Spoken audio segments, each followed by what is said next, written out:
क्या आपने कभी सोचा है कि टनों भारी वजन उठाने वाली लोहे की विशालकाय क्रेनें अचानक एक झटके में किसी माचिस की तीली की तरह कैसे टूट जाती हैं?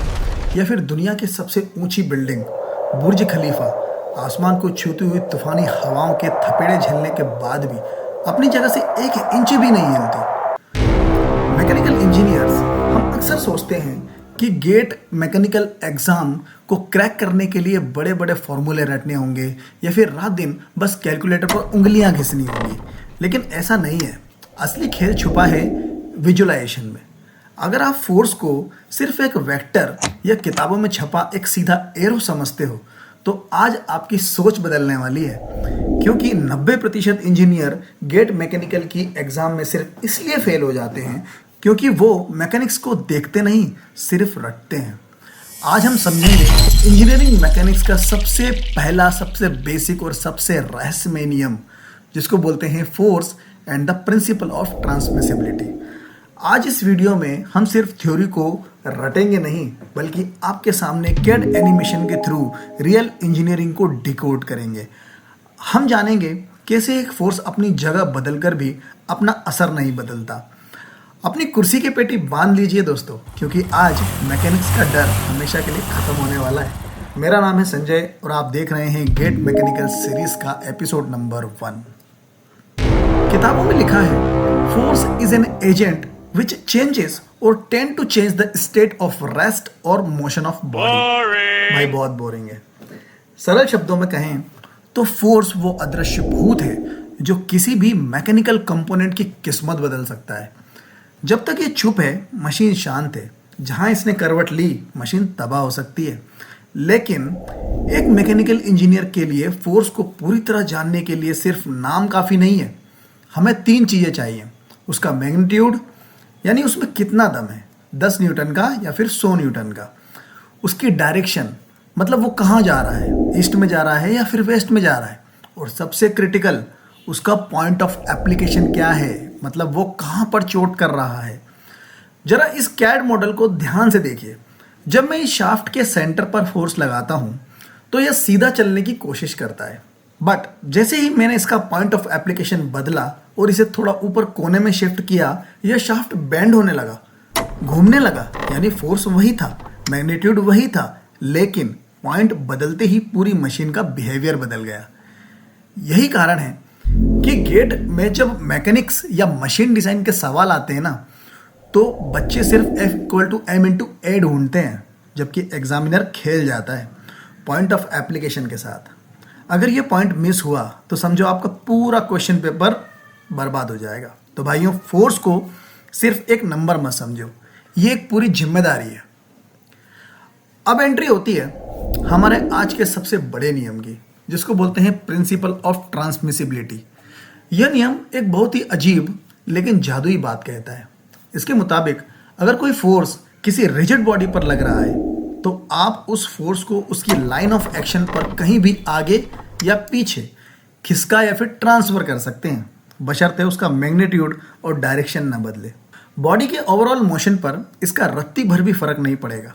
यानी आप फोर्स को उसकी पटरी, मतलब लाइन ऑफ एक्शन पर कहीं पर भी दौड़ा सकते हैं। अब आप कहोगे सर हम इंजीनियर से बिना प्रूफ के तो हम अपनी परछाई पर भी भरोसा नहीं करते। तो चलिए इसे बिल्कुल लॉजिकल ड्राइव करते हैं। मान लेते हैं हमारे पास ये रिजिड बॉडी है, पॉइंट ए पर आगे की तरफ फोर्स F लग रहा है, और अब इसी की लाइन ऑफ एक्शन पर दूर एक दूसरा पॉइंट है B।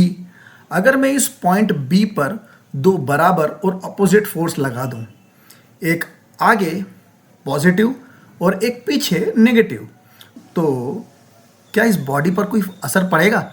अरे बिल्कुल नहीं, क्योंकि नेट इफेक्ट तो 0 हो गया ना। अब खेल देखिए, पॉइंट ए का आगे वाला फोर्स और पॉइंट बी का पीछे वाला फोर्स, ये दोनों मिलकर एक दूसरे के इफेक्ट को इंटरनली न्यूट्रलाइज या फिर कैंसिल कर देते हैं। तो बचा क्या? सिर्फ पॉइंट बी पर आगे की तरफ लगने वाला force F। Hence proof, force बिना अपना असर खोए ए से बी पर ट्रांसफर हो गया है। इसका सीधा मतलब ये हुआ कि मैकेनिकल सिस्टम में पुश और पुल का बाहरी असर बिल्कुल समान होता है। अगर लाइन ऑफ एक्शन सेम है तो चाहे आप धक्का मारो या खींचो, सिस्टम को कोई फर्क नहीं पड़ता। लेकिन रुकिए, क्या ये नियम हर जगह आंख बंद करके लगाया जा सकता है? दोस्तों, चलो अब इस भारी भरकम नियम को उस चीज से समझते हैं जिसके लिए आपका दिल दिन रात धड़कता है, रिलेशनशिप मैकेनिक्स। मान लो सामने आपकी ना क्रश खड़ी हुई है और आपको उसे अपनी तरफ आकर्षित करना है, मतलब अट्रैक्ट करना है, यानी अपनी तरफ खींचना है। अब मैकेनिक्स के हिसाब से आपके पास दो रास्ते हैं। पहला रास्ता, आप सीधे जाते हो और सीधे बात करते हो और उसे प्रपोज करते हो, यानी डायरेक्ट अपनी लाइन में खींचते हो या पुल करते हो। दूसरा रास्ता, अब खुद जाने की हिम्मत नहीं जुटा पा रहे हो तो आप उसकी बेस्ट फ्रेंड को पकड़ते हो और वो सहेली पीछे से उसे आपकी तरफ थोड़ा धक्का दे देती है। ध्यान से देखो, दोनों ही केसेस में वो लड़की आपकी तरफ ही आ रही है, यानी एक्सटर्नल बॉडी मोशन बिल्कुल सेम है। यही तो है ट्रांसमिसिबिलिटी। चाहे फोर्स आगे से खींचो या पीछे से सहेली के जरिए पुश करो, जब तक लाइन सीधी है बाहरी असर वही होगा। लेकिन रुको, ट्विस्ट जो आपकी जिंदगी तबाह कर सकता है दोस्तों। बाहर से देखने में तो लड़की आपकी तरफ ही आ गई है, लेकिन उस लड़की के मन के अंदर क्या चल रहा है? अगर सीधे बात की होती, मतलब पुल किया होता, तो अंदर कोई टेंशन नहीं होती।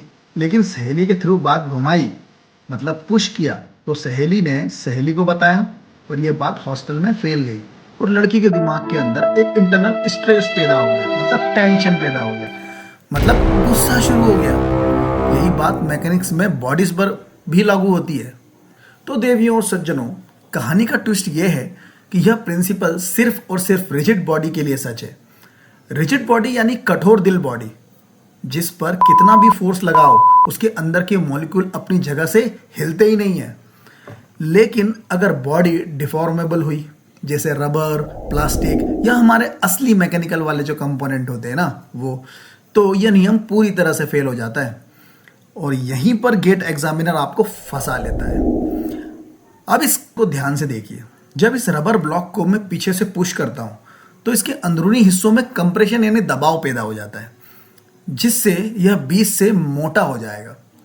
लेकिन अगर मैं इसी फोर्स को ट्रांसमिसिबिलिटी के नाम पर आगे शिफ्ट करके पुल करने लगूं तो इस बार इसके अंदर टेंशन मतलब तनाव आ जाएगा और यह खींच जाएगा। यानी बॉडी का भारी मोशन तो शायद सेम रहे, लेकिन उसके अंदर इंटरनल स्ट्रेस पूरी तरह बदल गए। इसलिए याद रखना, स्ट्रेंथ ऑफ मटेरियल मतलब सोम के इस नियम को कभी मत छूना, वरना नंबर सीधे माइनस में जाएंगे। चलिए अब देखते हैं कि क्या आपका इंजीनियर दिमाग इस कंसेप्ट को झेल पाया। स्क्रीन पर दिख रहे इस गेट के लेवल के क्वेश्चन को देखिए। नॉर्मल स्टूडेंट यहाँ मोमेंट निकालेगा, घंटों ट्रिग्नोमेट्री लगाएगा, एंगल्स ढूंढेंगे और पसीना बहाएगा। लेकिन आपके पास है प्रिंसिपल ऑफ ट्रांसमिसिबिलिटी का सुपर पावर।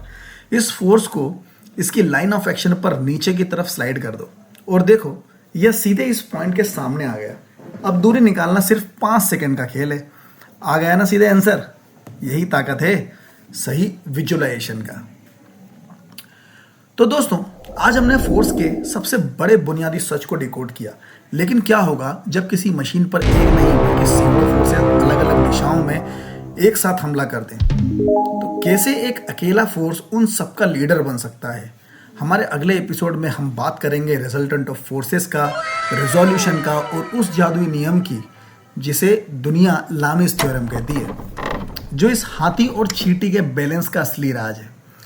अगर आज का विजुअलाइजेशन और रिलेशनशिप मैकेनिक्स आपके दिल को छू गया हो तो नीचे कमेंट में अभी लिखो मैकेनिक्स इज लव और दोस्तों के साथ अपने शेयर कर दो।